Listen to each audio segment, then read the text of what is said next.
Hello student, welcome back to my channel আস্থা tutorial home. তোমাদের জন্য আমার এই ক্লাসটি হলো, আমি কিছু ক্লাস আগে 932 পাতা অবধি দিয়ে ফেলেছিলাম, তবে মাঝে 958 পেজটা ছাড়া হয়ে গেছিলো। তাই কিছু ছাত্রছাত্রী রিকোয়েস্ট করেছিল আমি তাদের জন্য 858 পেজে প্রশ্নের অ্যান্সারগুলো দিয়ে দিই। তাই তাদেরই অনুরোধে আজকে আমার এই ক্লাসটি। চলো লেটস গো। প্রথমে বিটে টেস্ট পেপার ফিজিক্যাল সায়েন্স গ্রুপে পেজ 858। একের দাগে বহু বিকল্প ভিত্তিক প্রশ্ন। একের প্রথম প্রশ্ন, কোনটি জীবাশ্ম জ্বালানি নয়? উত্তর বি, গোবর গ্যাস। দুয়ের দাগে একটি পাত্রে কার্বন ডাই অক্সাইড গ্যাসের অণু হচ্ছে 3.011 × 10⁻23 অণু আছে। ওই পাত্রে কার্বন ডাই অক্সাইড গ্যাসের মোল সংখ্যা হবে, উত্তর সির দাগে এটি হবে যে সির দাগে 0.5। তিনের দাগে CaCO3 সমান, এখানে যেহেতু তাপ দিতে হবে তাই উপরে লিখে দেওয়া আছে তাপ। অর্থাৎ CaCO3কে যদি আমরা তাপ দিই তাহলে CaO ক্যালসিয়াম এবং কার্বন ডাইঅক্সাইড সমীকরণ অনুসারে 200 গ্রাম CaCO3কে উত্তপ্ত করলে কার্বন ডাইঅক্সাইড এনটিপিটা আয়তন উত্তরে 44.8 লিটার। চতুর্থ প্রশ্ন, শূন্য মাধ্যমে আলোর বেগ c এবং μ1 প্রতি স্বরাঙ্কের মাধ্যমে c1 হলে উত্তর ডি, c1 = c/μ1। পাঁচের দাগে হর্ষ দৃষ্টি দূর করতে চশমায় ব্যবহৃত হয়, উত্তর বি, অবতল লেন্স। ছয়ের দাগে কালো কাগজের সব বর্ণের আলো উত্তরে শোষিত হয়। সাতের দাগে ওহমের সূত্রটি গাণিতিক রূপ, উত্তর ডি, V = IR। আটের দাগে কোনো তড়িৎ বর্তনীতে প্রবাহ মাত্রা বাড়াতে বা কমাতে ব্যবহৃত হয়, উত্তর সি, রিওস্ট্যাট। আটের দাগে আর মানে দুটি রোধ সমান্তরাল সমবায়ে থাকলে তুল্য রোধ। এই প্রশ্নের উত্তরটি এখনও পর্যন্ত জানা যায়নি। তোমাদের যদি কারো জানা থাকে তাহলে তোমরা অবশ্যই কমেন্ট করে জানাবে। আর 10এর দাগে ম্যাগনেসিয়াম একটি ক্ষার মৃত্তিকা অর্থাৎ ক্ষারীয় মৃত্তিকা ধাতু। 11 দাগে আয়নন বিভবের সঠিক ক্রম, উত্তরে নাইট্রোজেন অক্সিজেন ফ্লোরিন। এরপরে 12 দাগে সমযোজী ত্রিবন্ধন দেখা যায় কোন যৌগে, উত্তরে অ্যাসিটিলিন। 13 দাগে কার্বন সমৃদ্ধ তড়িৎযোজী যৌগটি হলো, উত্তরে CaH2। 14 দাগে কপার তড়িৎদ্বার ব্যবহার করে CuSO4 তড়িৎ বিশ্লেষণ করলে উত্তরে CuSO4 গাঢ়ত্ব একই থাকে। এই ছিল আমার 14টি প্রশ্ন।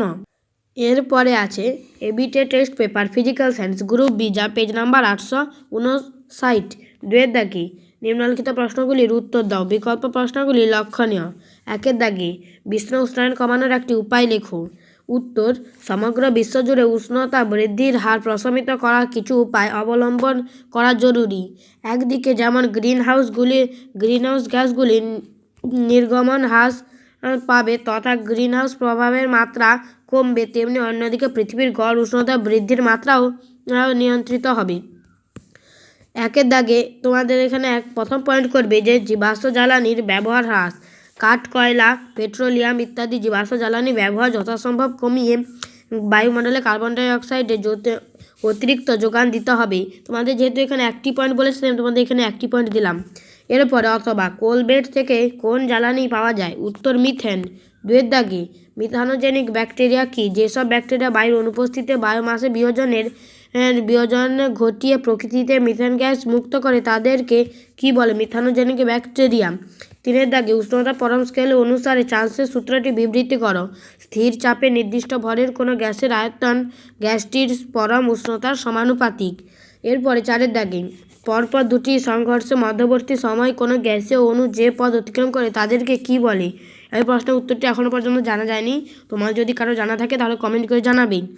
এরপরে পাঁচের দাগে কোনো বস্তু একটি অবতল দর্পণে মেরু ও মুখ্য ফোকাসের মাঝে থাকলে তার প্রতিবিম্বের প্রকৃতি কীরূপ হবে? অসৎ, বিবর্ধিত ও সমশীর্ষ। ছয়ের দাগে আপতন কোণের মান কত হলে স্নেলের সূত্রটি প্রযোজ্য হয় না? I = 0। সাতের দাগে কোনো মাধ্যমে পরম প্রতিসরাঙ্কের মান কত? 1। আটের দাগে পরিবাহিতাঙ্কের একক উল্লেখ করো, mho/মিটার। 9 দাগে R = PL/A সমীকরণের সাধারণ কোণটি কী রাশি নির্দেশ করে? অর্থাৎ এটা L মানে লেন্থ, অতএব দৈর্ঘ্য, R মানে রোধ, তাই রোধ, P = রোধাঙ্ক, A = প্রস্থচ্ছেদের ক্ষেত্রফল। এরপরে 9 অথবা পরিবাহিতাঙ্কের SI একক কী? mho/মিটার। 10এর দাগে ফিউজ তার উপাদানগুলি কী কী? সীসা ও টিন। এরপরে 11 দাগে বাম স্তম্ভের সঙ্গে ডান স্তম্ভ সামঞ্জস্য বিধান করো। এখানে প্রথম প্রশ্ন, লিথিয়াম ও ম্যাগনেসিয়াম আর Be আর অ্যালুমিনিয়ামের সাদৃশ্য কর্ণ সম্পর্ক। দুয়ের দাগে সমযোজী যৌগগুলির গলনাঙ্ক অপেক্ষাকৃত কম হয়। 3-এর দাগে এখানে বলেছে পর্যায় বরাবর বাম দিক থেকে ডান দিকে তড়িৎ ঋণাত্মকতা উত্তর বেশি হয়। এরপরে 4-এর দাগে BF3 যৌগে বোরনের অষ্টক অপূর্ণ থাকে। এরপরে 12-এর দাগে সমযোজী ব্যাসার্ধ ও ভ্যান্ডার ওয়ালস ব্যাসার্ধের মধ্যে কোনটি বৃহত্তর? ভ্যান্ডার ওয়ালস ব্যাসার্ধ। এরপরে তার অথবা মুদ্রা ধাতুগুলি পর্যায় সারণী কোন শ্রেণীতে অবস্থান করছে? 11 নম্বর শ্রেণীতে। 13-এর দাগে কোন প্রকার যৌগের ক্ষেত্রে সংকেত ওজন কথাটি ব্যবহৃত হয়? আয়নিক। এরপরে 14-এর দাগে একটি কাটায়নের নাম লেখো যেখানে অসমযোজী বন্ধন দেখা যায়। NH4। এরপরে অথবা একটি মৌলের নাম লেখো যার সমযোজী ও তড়িৎযোজী উভয় প্রকার বন্ধন গঠনে সক্ষম। উত্তর অক্সিজেন। এরপরে 15-এর দাগে হাইড্রোজিরামকে ক্যাথোডে দিলে ক্যাথোড হিসেবে ব্যবহার করলে গলিত NaCl এর তড়িৎ বিশ্লেষণে ক্যাথোডে প্রাপ্ত পদার্থটি কী হবে? সোডিয়াম। এরপরে 16-এর দাগে কোন ধাতুর পরিশোধনের সময় অ্যানোড বার উৎপন্ন হয়? উত্তর কপার। এরপরে বলেছে 17-এর দাগে তড়িৎ লেপনের জন্য ব্যবহৃত তড়িৎ বিশ্লেষ্য পদার্থের নাম ও সংকেত লেখো। পটাশিয়াম আর্জেন্টোসায়ানাইড যার সংকেত হচ্ছে KAgCN2। এরপরে অথবা মৃদু তড়িৎ বিশ্লেষ্য পদার্থের নাম ও সংকেত লেখো। অ্যাসিটিক অ্যাসিড যার সংকেত হচ্ছে CH3COOH। এরপরে 18-এর দাগে তড়িৎ বিশ্লেষণের ক্ষেত্রে কোন ধরনের প্রবাহ প্রয়োজন? উত্তর DC। ছাত্রছাত্রীরা ক্লাসটি যদি ভালো লাগে তাহলে তোমরা অবশ্যই একটা লাইক করে জানাবে, ভালো লাগলে কমেন্ট করবে এবং দেখা হবে পরের ক্লাসটি যদি তোমরা দেখতে চাও অবশ্যই আমার চ্যানেলটিকে সাবস্ক্রাইব করে রাখবে।